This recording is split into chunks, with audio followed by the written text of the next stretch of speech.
So in this video, I want all my Tyla fans to gather around the campfire because we will be discussing more of what's been going on with her career. And I'm going to split this conversation into two parts. In this conversation, I want to talk about things about Tyla that I'm loving. But in the other conversation, I want to talk about things that I want her to do better on. So make sure to stay with me to the end of this video. Definitely like it and subscribe for more conversations about Tyla because man, who else is really talking about her like me? No shade. By the way, this is one of my favorite looks, makeup, hair, and everything. And we'll talk about that as well because I want to get into her image. I want to get into her performance style, performance outfits. You guys are not going to really like some of my unpopular opinions, but at the end of the day, I want the best for Tyla. And when it comes to talking about artistry, I'm going to give you my unfiltered, unbiased, and honest opinion because I want the artist to do as best as possible. Oh, I found this Chanel fashion breakdown. The director of the music video is right here, and it breaks down the fashion of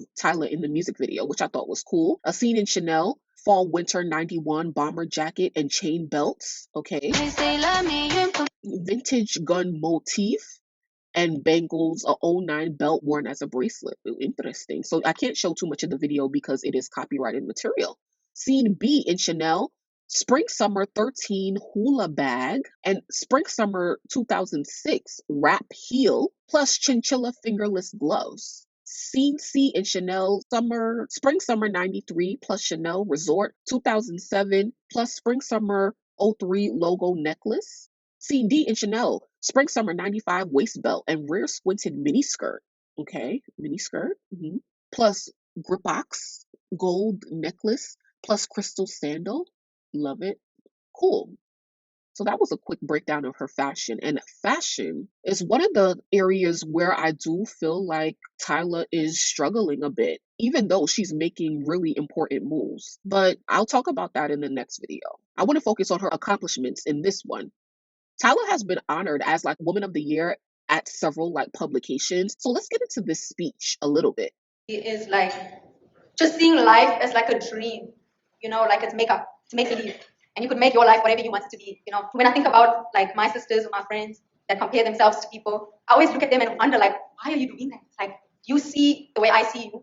And sometimes I have to remind myself to think that way about myself too. Because you always can compare yourself to someone. There's always someone you can compare yourself to. There's always going to be that. But once you really see what you have and you focus on that rather than what you lack, I feel like that's when you really can take that next step and make this life what you want it to be. I've been practicing.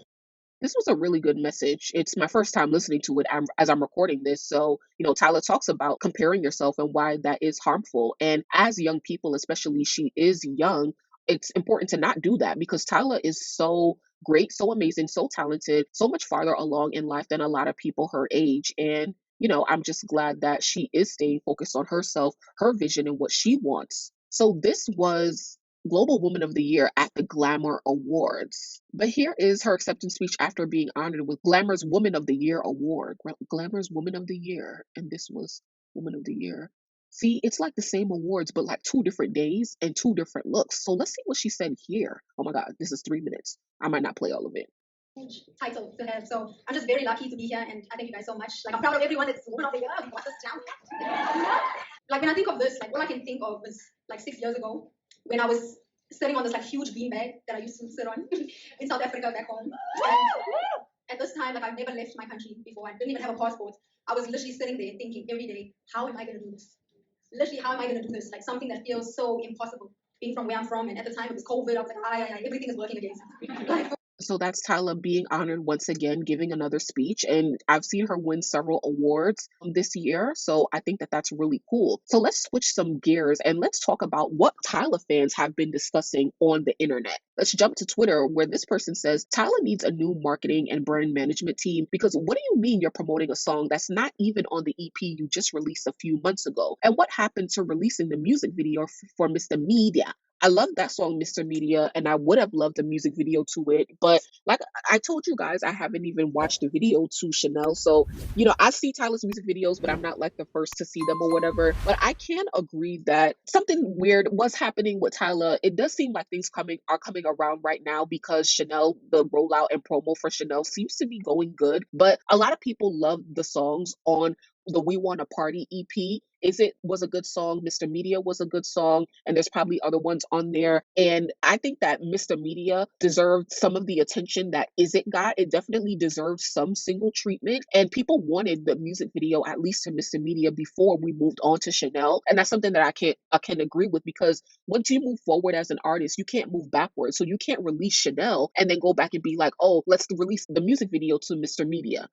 So it's like, is that ever going to be released? Are we ever going to get it? Will it ever make sense? So here's some things that other people are saying. We Want a Party is a part one pregame to a bigger project. There's nothing wrong with promoting new music. Now, I can agree with and disagree with it, because We Want a Party, I don't know why Tyla's like releasing these mixtapes. As someone who's already released the debut album, and Tyla's not really a hip hop artist, so I don't really understand why she's releasing mixtapes, to be honest with you. And when you see an artist releasing mixtapes, especially who's released the album, and then there's been some chatter about them like not really doing well or not really selling much. And Tyla even talked about how she had to cut the budgets for her hairstylist, which is something that I definitely want to talk about. So it really got me a little worried when she released that mixtape, because I was like, but she already released the album. Why is she releasing mixtapes? And sometimes mixtapes don't count at all as a part of your deal. If you're signed on for a certain amount of projects, therefore you stay signed longer, especially if you're in a situation that you're not really happy about. So Tyla is signed to FAX Records under exclusive license to Epic Records, a division of Sony Music. Reasons that you gotta. Reasons that you gotta put in Chanel. So yeah, honestly, okay, so the EP was only 4 songs, and I really only like 2 of them, Mr. Media and Is It, which is totally fine. So now they're saying that she's working towards a bigger project, which is understandable. But what I didn't really understand, she did the same thing, I believe, for her debut album, right? I feel like she released the EP, and then she released her debut album, and then she released the Tyla Plus, which is the deluxe. Yeah, I'm not understanding this strategy. So if you guys do, definitely let me know. But to me personally, we could just go through different albums. I don't know, go through from album to album. Someone says no, she's being more strategic at this time. She gave us 3 videos this year: Bliss, Is It, and Dynamite. None of these videos gave her a proper hit, and most people didn't appreciate them at all. I'm glad she's taking a different approach. No, for real, her team is all over the place. The way this We Want a Party era could have been so fun and creative, but it's feeling so flat. I want more for my girl. My issue was them neglecting Is It when it's so stable on YouTube and gets good radio. I think we're moving on too quickly. Chanel could wait, to be honest. I think they're promoting Chanel because it's going to be the lead single to her album. It might. Some people feel like we criticize Tyla a little too much. For me, also, WTF, the fuck, what, she's promoting a song not on the EP. Y'all act like managers when it comes to Tyla. See, here's the thing. I can see where it's like, to me, on from the outside looking in, Tyla is doing pretty good. But if I'm, as someone, a fan who's looking more into her as an average fan, I can see some hiccups where I want this to be better, that to be better, and I still haven't gotten into that yet. So definitely make sure that y'all subscribe, because I'm going to have more conversations on Tyla, because I do think that there are some things that could be better, but I'm really trying to keep it cute. Okay.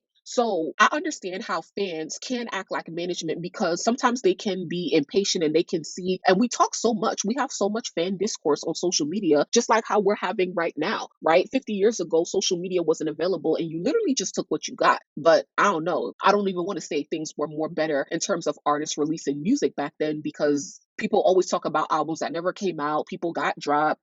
So it's like things are never perfect. But I definitely do believe that Tyla and her team are doing good for the most part. I don't know if I should say that Tyla should get a new team, because every fan base loves to say that about their favorite artist. Oh, it fell off the chart, she needs a new team. No, I'm actually a fan of artists who actually needs a team, which is embarrassing because she's an A-list artist, Nicki Minaj. Like, at the point of where you are in your career, she should have a big enough team, a very competent team, to not be experiencing the things that she be going through. So when I see, in comparison to Tyla, I'm not necessarily saying that Tyla needs a new team, but I do think that shit could be going better. But once again, I don't know the real details of her business, so I don't speak on that too much. Because although you are making like some mishaps or whatever, the music is still good. And at the end of the day, that is the most important piece to our puzzle. So here she has announced her tour, the We Want a Party tour. in Asia, Japan, Singapore, Saudi Arabia, in Dubai, I think. And some people are calling for her to cancel some shows because of politics and stuff like that. And sure, maybe, I don't know, I don't have any opinion for real. But why is Tyla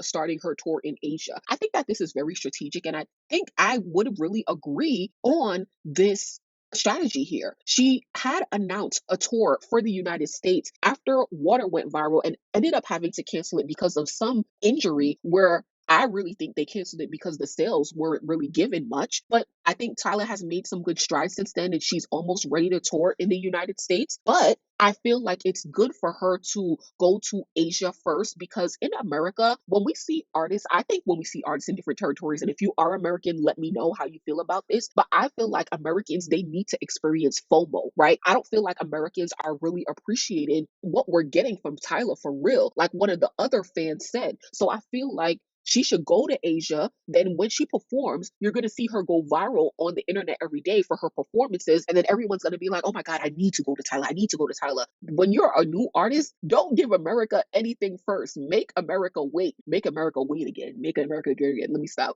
But yeah, like, make Americans wait and make the hype build up, because that is the market that you absolutely have to please, when it comes to live performances and stuff like that. So I want her to, build up that hype so that y'all don't play when it comes to getting those tickets for real. So y'all let me know, should I go see Tyla whenever she does end up touring in the US? Definitely let me know. If you really love Tyla, make sure that you save up your money to support her. So I think that I'm going to leave this video right here for now, but I will be back because there's more that I want to say about Tyla. So thank you guys so much. Make sure that you keep streaming, keep supporting her, keep buying and stuff like that. And we will talk in my next video.